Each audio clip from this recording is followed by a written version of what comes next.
In this section, we are going to talk about several different types of graphs for different types of data.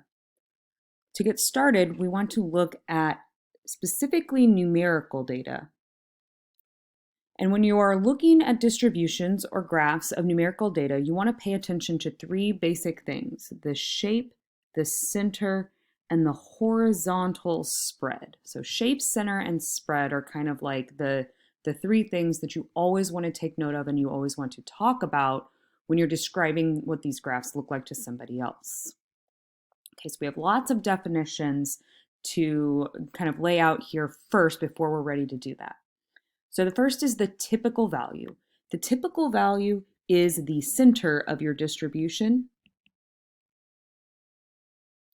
And then we have variability. That's a term used to describe that horizontal spread, like does it have a lot of variability or little variability? It would be a lot of spread, a little spread. We can talk and we can get really specific about that as well.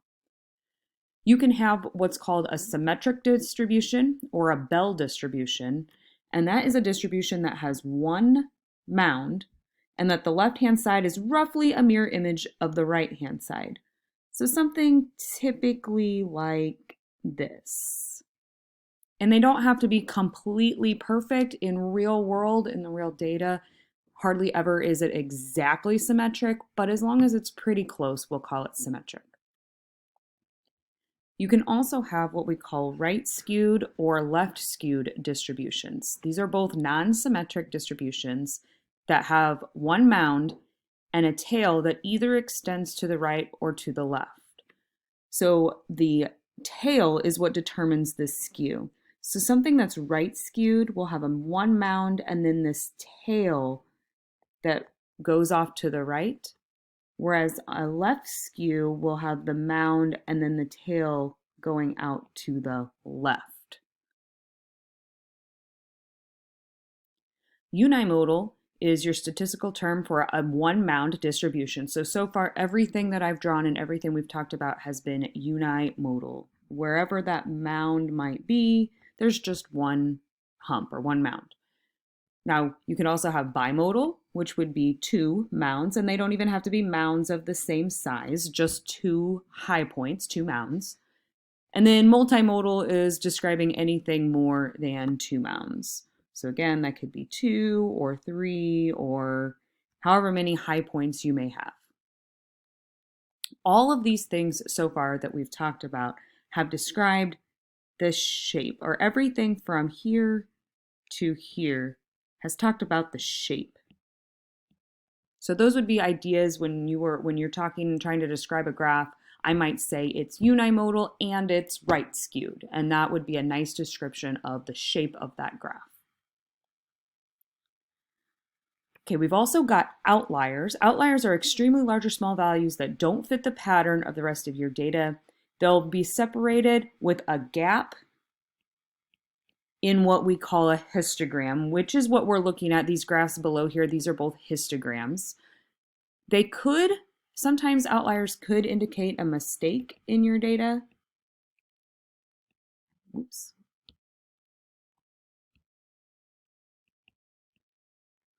But not always, so you should always note them and investigate them further. So anytime you see a outlier, definitely make note of that, and that's worth investigating. Perhaps it was a mistake that was recorded, or perhaps not. Perhaps there was just, a unique value that didn't really fit the rest of the data, and that's interesting. Mode is your most frequently occurring data value, and that could be either with numerical or categorical data. So let's look at these distributions, and let's describe their shape, their center, and their spread.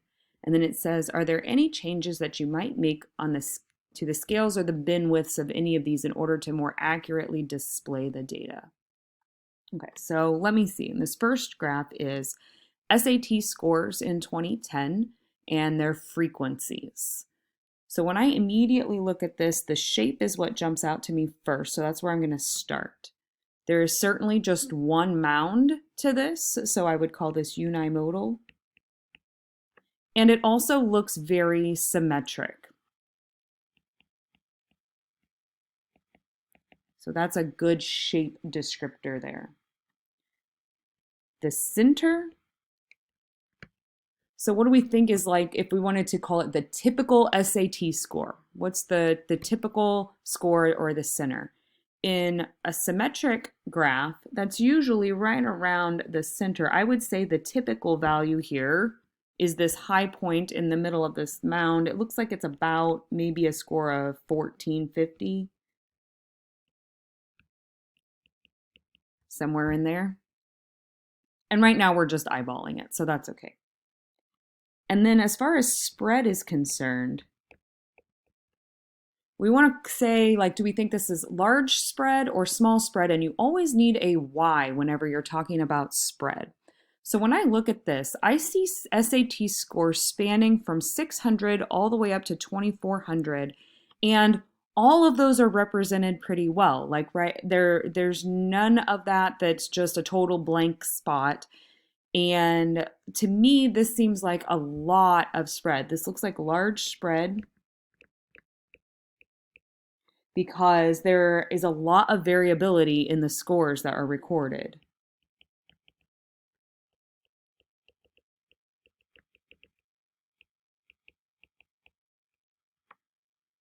Right, we have several people below that kind of typical value, several people above that typical value. This really just seems to span all of the different SAT scores that could be obtained. So this seems like a large spread. Okay, if we switch and we look at the earthquake magnitudes, I'm going to start with shape again here. This also appears to have one mound, like one high point, one high area. So unimodal again. But this one has a lot of right skew going on. And it always helps me to kind of draw that like round curve over the top of them to help me see that skew. There's definitely a tail going off to the right here. So center, what would we say is the typical magnitude? Skew gets a little bit, skew makes center a little bit different because a lot of times that skew pulls the center up just a tad if it's right skewed or down just a tad if it's left skewed. I would say probably somewhere here in the middle, like this area would be like the typical values. So maybe something like, I don't know, 1.6, 1.8 to possibly even 2. And again, we're just eyeballing it here so I can kind of give a little bit of a range. I'm not sure exactly where it falls in there, and we'll learn how to calculate that soon. And spread.